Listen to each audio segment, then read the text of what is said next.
ஜெய் சாயிராம்.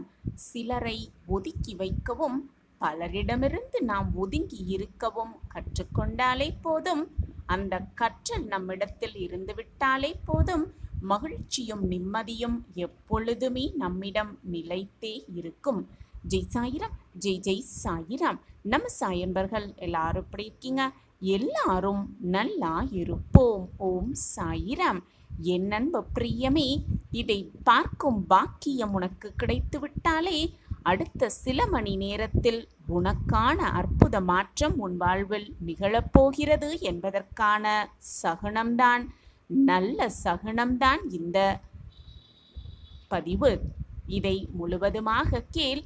சந்தோஷமாகவே இரு. மகிழ்ச்சியும் நிம்மதியும் சந்தோஷமும் எல்லாமே ஒன்று கூடி வரும் நேரமும் காலமும் கனிந்திருக்கிறது. அற்புத மாற்றம் உனக்காகவே நிகழப்போகிறது. ஆம் என் பிரியமே, எப்பொழுதுமே எதிர்பார்ப்பை கொஞ்சம் குறைத்து கொண்டாலே போதும். ஏமாற்றங்கள் மிக பெரியதாக இருக்கவே இருக்காது என் பிரியமே. என் அன்பு பிரியமே, உன்னிடம் எதுவுமே இல்லை என்று நினைத்து கொண்டு முயற்சி செய்வதை மட்டும் நிறுத்திவிடாதே. ஏனென்றால் சாதித்த பல பேரின் துவக்கம் ஒன்றுமே இல்லாமல் தான் துவங்கியது. வெற்றி பெற்றவர்களின் துவக்கம் எதுவுமே இல்லாமல் தான் துவங்கப்பட்டது என்பதை மறந்தும் கூட மறந்து விடாதே. எப்பொழுதும் தேவையற்ற விஷயங்களையே அதிகம் யோசித்து யோசித்து நடக்க வேண்டியவற்றை தவற விட்டு விடுகிறாய் என் பிரியமே. தேவையில்லாத விஷயங்களை அதிகமாக யோசனை செய்யவே செய்யாதே. அது உனக்கு தேவையில்லாத விஷயங்களை செய்வதற்கான வாய்ப்பை குறைத்துவிடும். கவலைப்படாதே என் பிரியமே. எதற்காக நேரம் ஒதுக்க வேண்டும், எது நன்மையாக இருக்கும், எது தேவையில்லாத செயல் என்பதை நீதான் முடிவு செய்ய வேண்டும். உனக்கு தேவை என்னவோ அதை பற்றி மட்டுமே உன்னுடைய சிந்தனை இருக்க வேண்டும். தேவையில்லாத விஷயங்களில் உன்னுடைய சிந்தனையை நீ செலுத்தி கொண்டே இருந்தால் ஆகப்போற காரியம் என்னவாக போகிறது என்று நீ சற்று சிந்தித்து பார்த்திருக்கிறாயா என் பிரியமே? எதுவுமே ஆகப்போவதே இல்லை. எப்பொழுதுமே மகிழ்ச்சியான தருணங்கள் நல்ல நல்ல நினைவுகளாக மாற்றம் பெறுகிறது. நல்ல தருணங்கள் தான் நல்ல நினைவுகளாக மாற்றம் பெறுகிறது. கடினமான தருணங்கள் நல்ல பாடங்களாகவே விளங்குகிறது. ஆம் என் பிரியமே, எதற்குமே துணிந்து நின்றால் உனக்கு தேவையானது அனைத்தும் உன்னிடம் வந்து பணிந்து நிற்கும். இதுதான் நிச்சயமான உண்மை. இறந்த காலமும் எதிர்காலமும் எப்பொழுதும் வேதனையை ஏற்படுத்தவே முடியாது என் பிரியமே. ஏனென்றால் அந்த இரண்டுமே இப்பொழுது இல்லை. நீ வேதனைப்படுவது உன்னுடைய நினைவுகளாலும் கற்பனைகளாலும் தான் என்பதை புரிந்து கொள் என் பிரியமே. வாழ்க்கை உனக்கு ஒவ்வொரு நாளும் கொடுக்கின்ற பெருமை என்ன தெரியுமா? உன்னுடைய நேரம் மட்டும்தான். அதை சரியாக பயன்படுத்துவதும் வீணடிப்பதும் உன் கையில்தான் இருக்கிறது. உன்னுடைய கையில்தான் இருக்கிறது. வாழ்க்கையில் ஒன்றை சரி செய்ய முடியாத நேரத்திலும் எதையும் சகித்து கொள்ள முடியாத சூழ்நிலையிலும் உனக்கு நீயே சொல்லிக்கொள்ளும் ஆறுதல் வார்த்தை என்ன தெரியுமா? இதுவும் கடந்து போகும் என்ற வார்த்தைதான். உன்னால் செய்ய முடியாத எந்த ஒரு செயலையும் இறைவன் உன்னிடம் ஒப்படைப்பது அல்ல என்பதை உணர்ந்து நம்பிக்கையோடு செயல்பட்டு கொண்டே இரு. உலகில் கடினமானது நிறையவே இருக்கிறது என் பிரியமே. ஆனால் முடியாதது என்று எதுவுமே இல்லை. உயர நினைக்கும் பொழுது உதவி செய்ய யாருமே இல்லையே என்று வருத்தப்படாதே. உன்னுடைய பலம் என்ன தெரியுமா? நீ தனியாக நிற்பதுதான். நீ தனியாக நிற்பதே உன்னுடைய பலம் என்பதை புரிந்து கொள். நீ பலம் உள்ளவராக இருக்க விரும்பினால் முதலில் உன்னுடைய பலவீனங்கள் என்ன என்பதை நீயே தெரிந்து கொள்ள கற்றுக்கொள். ஆம் என் பிரியமே, உன்னுடைய பலவீனத்தை கொண்டு யார் வேண்டுமானாலும் உன்னை வீழ்த்தக்கூடும். எனவே கவனமாக இருக்க கற்றுக்கொள். கவனமாக இருக்க கற்றுக்கொள் என் பிரியமே. நீ சந்திக்கின்ற கஷ்டங்கள்தான் உன்னை வாழ்க்கையில் முன்னேற வைக்கும் ஒவ்வொரு உந்து சக்தியாக இருக்கும் என்பதை புரிந்து கொள். கஷ்டங்களே இல்லை என்றால் உனக்கு முன்னேற வேண்டும் என்ற எண்ணம் வராதுதானே? சற்று சிந்தித்து பார்த்திருக்கிறாயா? எது வந்தாலும் மனதை போட்டு குழப்பிக் கொள்ளாதே. அனைத்தையும் பார்த்து கொள்ளலாம் என்ற தைரியத்தோடு இரு. எல்லாம் சரியாகிவிடும். சரியாகும் சூழலில்தான் இப்பொழுது நீ இருந்து கொண்டிருக்கிறாய். நொடிக்கு நொடி மாறிக்கொண்டே இருப்பது நேரமும் காலமும் மட்டுமல்ல என் பிரியமே. நேரமும் காலமும் மட்டுமல்ல, மனிதர்களின் மனமும் மாறிக்கொண்டேதான் இருக்கும். எல்லோரையும் மகிழ்ச்சிப்படுத்த வேண்டும் என்பது உன்னுடைய கவலையின் ஆரம்பம். எல்லோரையும் மகிழ்ச்சிப்படுத்த வேண்டும் என்பது உன்னுடைய கவலையின் ஆரம்பம். எல்லாவற்றையும் அப்படியே நம்புவது என்பது உன்னுடைய அழிவின் ஆரம்பம். என் பிரியமே, தேவையில்லாத இடத்தில் தேவையில்லாமல் பேசுவதை முதலில் நிறுத்திவிடு. உனக்கு என்று எழுதப்பட்டது நிச்சயமாக உன்னிடம் வந்து சேரும். மற்றவர்களுக்காக வாழ நினைத்தால் உன் வாழ்க்கையை நீ சந்தோஷமாகவோ நிம்மதியாகவோ வாழ்ந்திடவோ முடியாது. சாயப்பாயிருக்க உனக்கு ஏன் மனக்கவலை? ஒரு ஊர்ல பரதன் அப்படின்ற ஒரு நபர் இருந்தார். அவர் தனது வீட்டில் வைத்தே சிறியதாக ஒரு இட்லி வியாபாரம் செய்து கொண்டிருந்தார். சிறிது நாட்கள், கொஞ்சம் நாட்கள் சென்றது. அதை ஒரு உணவு விடுதியாக மாற்றலாம் அப்படிங்கிற ஒரு எண்ணம் அவன் மனசுல ஓதிக்கிட்டே இருந்துச்சு. அதற்காக தேடி தேடி ஒரு இடத்தையும் கண்டுபிடித்தார் அந்த நபர். நியாயமான வாடகையில் அந்த இடத்தை தமக்கென உருவாக்கி கொண்டு ஒரு உணவு விடுதியையும் தொடங்கினார் அந்த நபர். அந்த உணவு விடுதி அப்பொழுதுதான் அங்கே ஆரம்பிக்கப்பட்டு இருந்ததால் நிறைய பேருக்கு அதை பற்றி தெரியவே இல்லை. அதனால் ஓரளவு சுமாராக தான் கூட்டம் வந்தது. சுமாராகத்தான் அந்த உணவு விடுதியும் ஓடிக்கொண்டிருந்தது. அந்த நபர் அதை நினைத்து நினைத்து ரொம்பவே கவலைப்பட்டு கொண்டே இருந்தார். அடுத்து என்ன செய்யலாம் அப்படின்னு யோசிச்சுக்கிட்டு இருந்தார். கூட்டம் அதிகமாக வர்றதுக்கு என்ன செய்யலாம் அப்படிங்கிற யோசனை தினம் தினம் அவன் மனசில் ஓடிக்கிட்டே இருந்தது. அப்படி இருக்கும் பொழுதுதான் ஒரு நாள் மத்தியான வேளையில் ஒரு நபர் அந்த கடைக்கு வந்தார். அந்த கடையை சுற்றி பார்த்துட்டு நேரே அந்த கடையின் முதலாளிகிட்ட வந்து முன்னாடி வந்து நின்னாரு. அந்த கடையோட முதலாளியை பார்த்து அந்த வந்த நபர், நீ எப்படி நல்லா இருக்கிறேன்னு நான் பார்க்க தானே போகிறேன் அப்படின்னு ரொம்பவே கோபமாக சொன்னாராம். உடனே அந்த கடை முதலாளிக்கு ரொம்பவே ஆச்சரியமாக இருந்தது.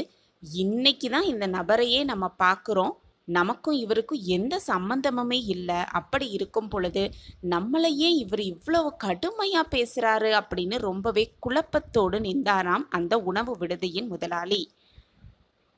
அப்படி குழப்பத்தோடு இருக்கும் பொழுதே திரும்பவும் அந்த நபர், உனக்கு முன்பாக நான் தான் இந்த இடத்துல கடை நடத்தி வந்தேன், என்னை விட நீ அதிகமாக வாடகை தருகிறேன் அப்படின்னு சொன்னதால தான் அந்த கடையின் சொந்தக்காரர் உனக்கு இந்த கடையை கொடுத்துட்டாரு.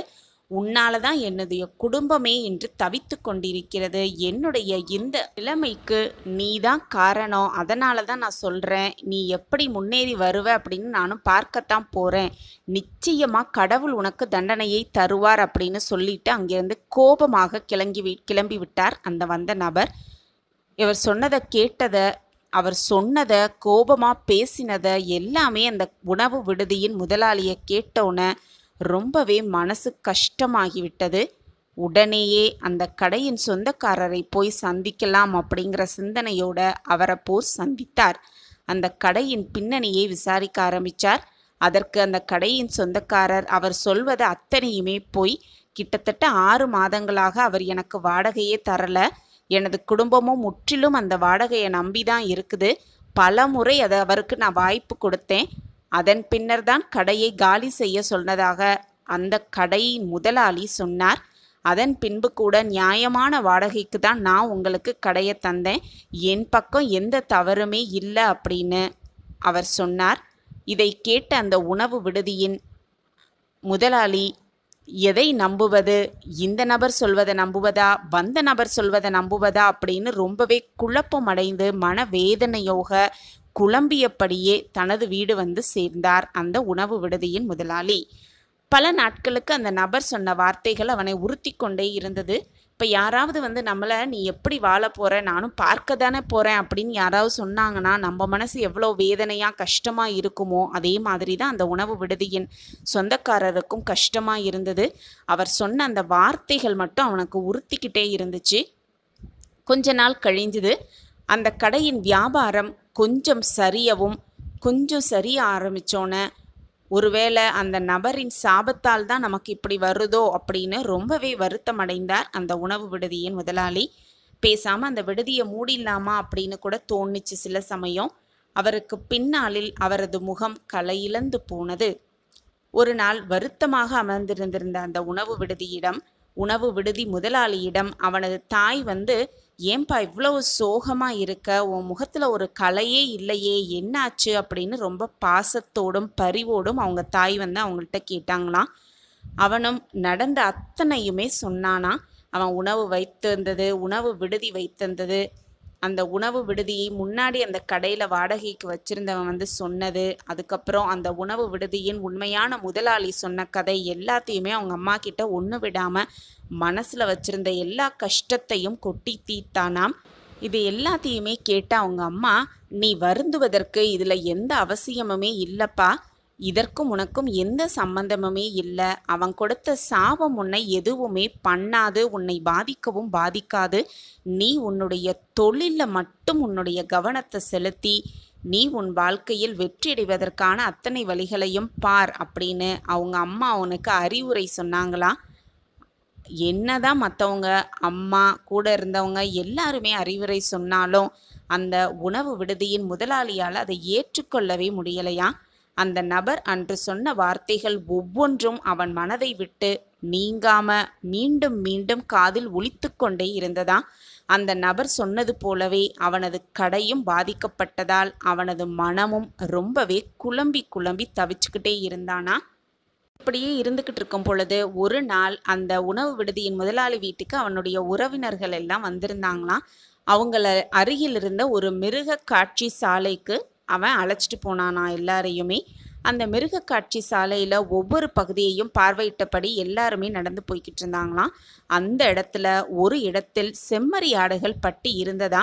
அதிலிருந்து செம்மறி ஆடுகள் அனைத்தும் மெலிந்து போய் பல நாட்கள் சாப்பிடாதவ போல ரொம்பவே தோய்வு நிலையில் இருந்துச்சான்.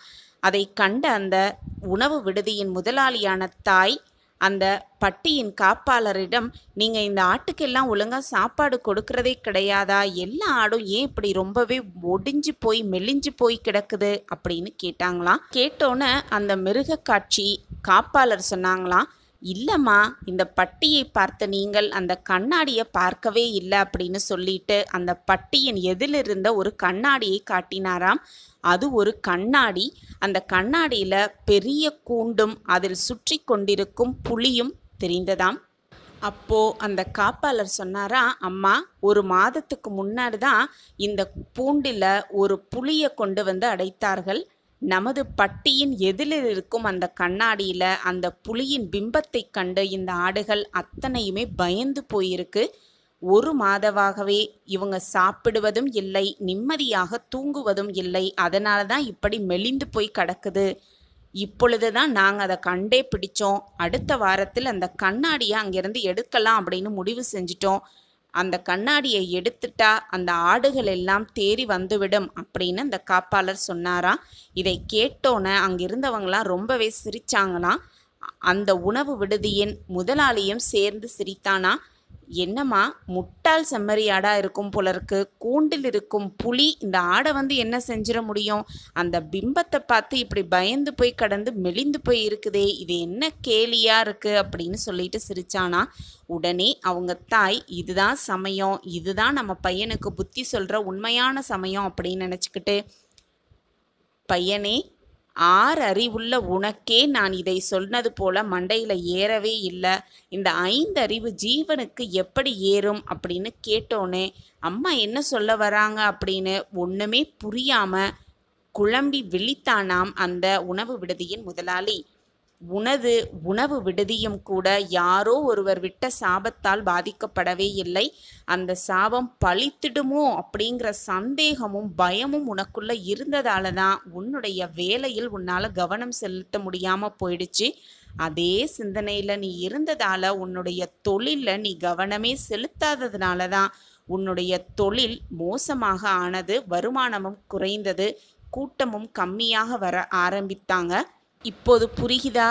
அந்த செம்மறியாடு முட்டாளா அல்லது நீ முட்டாளா அப்படின்னு நல்லா சிந்தித்துப்பார் அப்படின்னு அவங்க தாய் அந்த பையனுக்கும் அறிவுரை சொன்னாங்களாம்.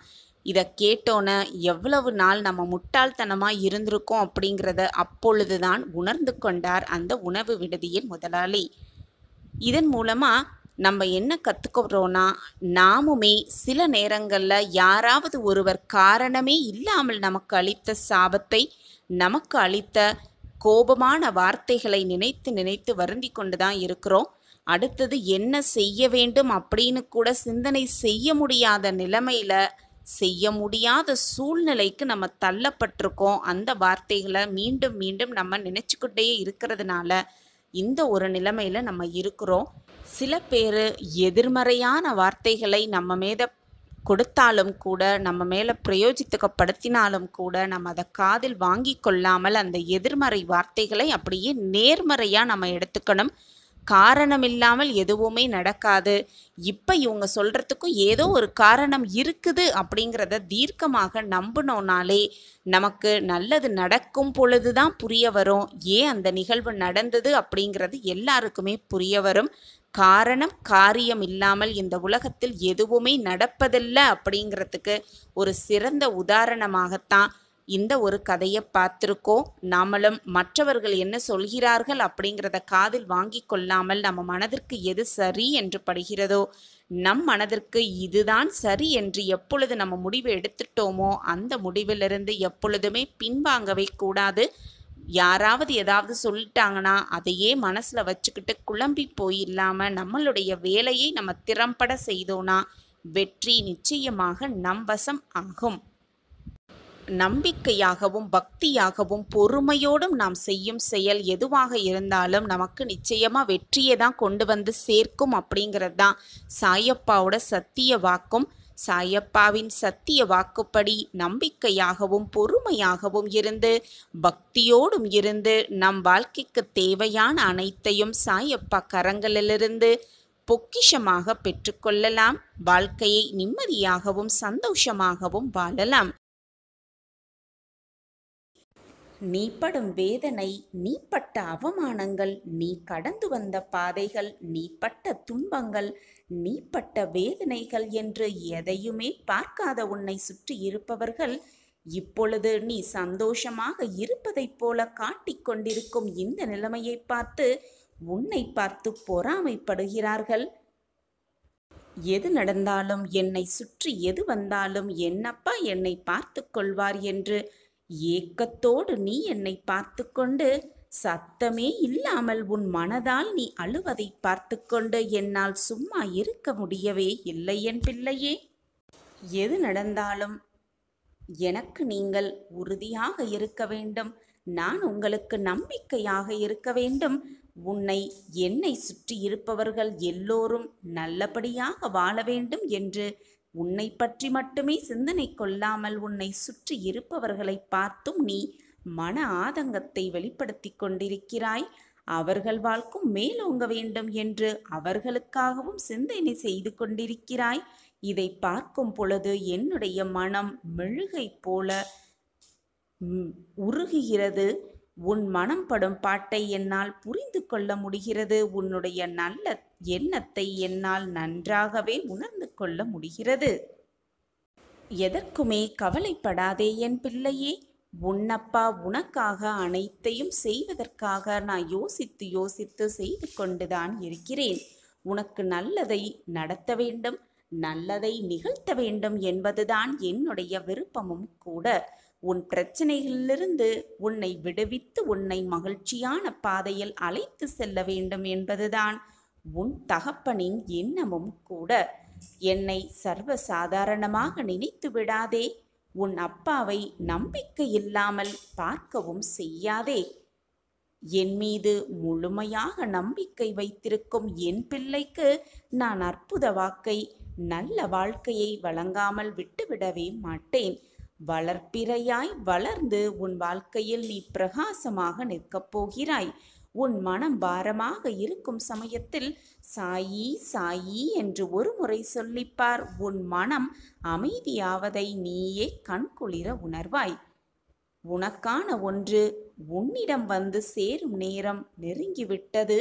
நான் இதை மீண்டும் மீண்டும் உனக்கு உணர்த்தி கொண்டே இருக்கிறேன். ஆனால் உன் மன குமுறல்களாலும் உன் மன வேதனைகளாலும் உன்னை இதால் உணர்ந்து கொள்ள முடியாமல் வேதனையில் தத்தளித்து தவித்து கொண்டிருக்கிறாய் என்பதும் எனக்கு நன்றாகவே புரிகிறது. அழுது புலம்பாமல், கண்ணீர் வடிக்காமல், மனதை போட்டு குழப்பிக் கொள்ளாமல் நம்பிக்கையோடு இரு.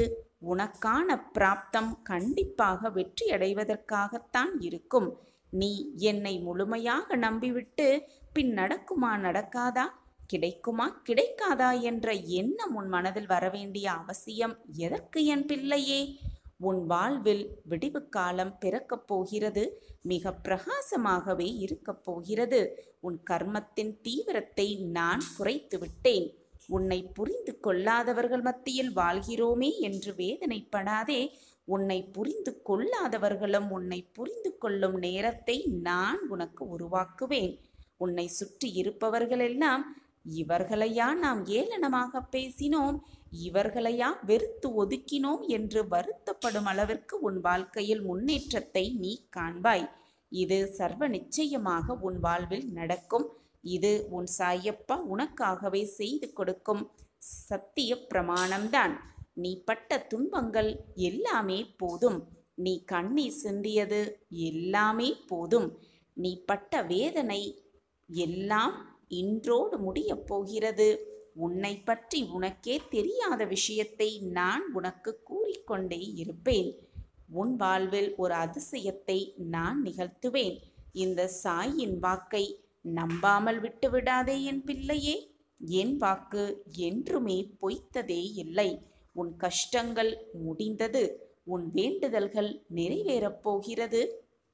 அப்பாவின் உத்தரவை ஏற்று இதை முழுவதுமாக கேட்டுவிட்ட என் பிள்ளையே, உன் வாழ்வில் அதிசயத்தை நான் நிகழ்த்துவேன்.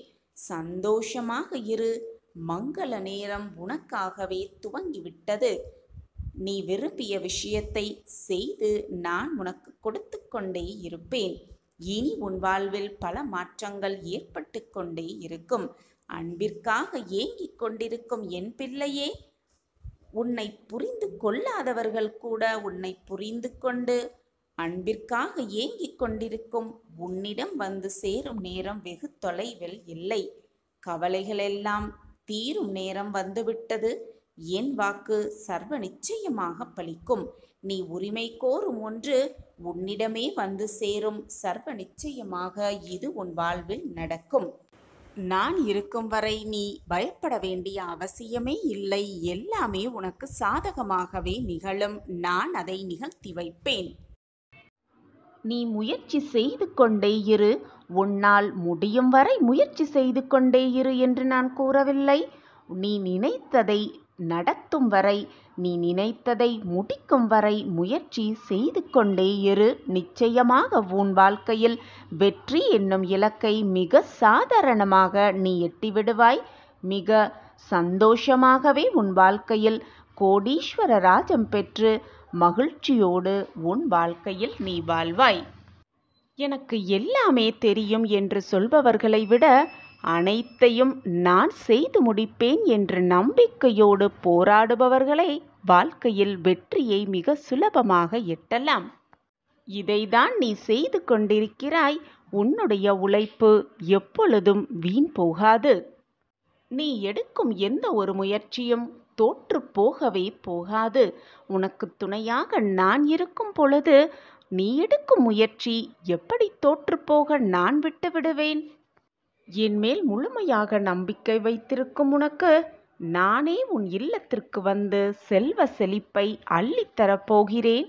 கோடீஸ்வர ராஜயோகத்தை உனக்காகவே கொடுக்கப் போகிறேன். உன்னிடம் மகிழ்ச்சியான செய்தி சொல்லும் நேரம் வந்துவிட்டது. உன்னை நெருங்கிவிட்டது. உனக்கான அந்த பொக்கிஷமான வாழ்க்கையை உனக்காக உருவாக்கி ஏற்ற இறக்கங்கள் நிறைந்த அனைத்தையும் உன்னிடம் இருந்து நீக்கி என் கண் பார்வையிலேயே உன்னை வெற்றியின் வழிக்கு வெற்றியின் படிகட்டில் ஏற வைக்கப் போகிறேன். இப்பொழுது அந்த இடத்தில்தான் நீ நின்று கொண்டிருக்கிறாய். வெற்றிக்கான அனைத்து ஏற்பாடுகளும் தயாராகிவிட்டன. உன் வாழ்க்கையில் சகல சௌபாக்கியத்தோடு என்னுடைய பரிபூரண ஆசிர்வாதத்தை பெற்று சுகமாகவும் வளமாகவும் வாழத்தான் போகிறாய். நீ பொறுத்திருந்ததெல்லாமே போதும். நீ காத்திருந்தது எல்லாமே போதும். உனக்கான நல்லது நடக்கும் நேரம் வந்துவிட்டது. சர்வ நிச்சயமாக உனக்கான நேரம் இதுவேதான். கடைசி நிமிடத்தில் கூட மாறிய மாற்றங்கள் நிறையவே இருக்கிறது. உன் வாழ்க்கையும் மாறும். மாற்றங்களை நான் உண்டு பண்ணுவேன். தைரியமாக இரு. இது நாள் வரை எதுவும் தவறாக உன் வாழ்வில் நடந்துவிடவில்லை, நிகழவும் இல்லை. எதுவும் தவறாக முடிந்துவிடவும் இல்லை. எனவே பயப்படாதே, மனதை போட்டு குழப்பிக் கொள்ளாதே. நான் இருக்கும் வரை எதற்குமே நீ கலங்க வேண்டிய அவசியமே இல்லை. நான் தான் உன்னோடு இருந்து கொண்டே இருக்கிறேனே என்று மீண்டும் மீண்டும் உச்சரித்து கொண்டே இருக்கிறேனே. உன்னால் ஏன் அதை உணர்ந்து கொள்ள முடியவில்லை? என்னை முழுவதுமாக நம்பு. என்னிடம் அனைத்தையும் சமர்ப்பித்துவிடு. உனக்கு தேவையானதை நான் பார்த்து பார்த்து உனக்கு கொடுத்து கொண்டே இருப்பேன். சாயப்பாயிருக்க உனக்கு ஏன் மனக்கவலை?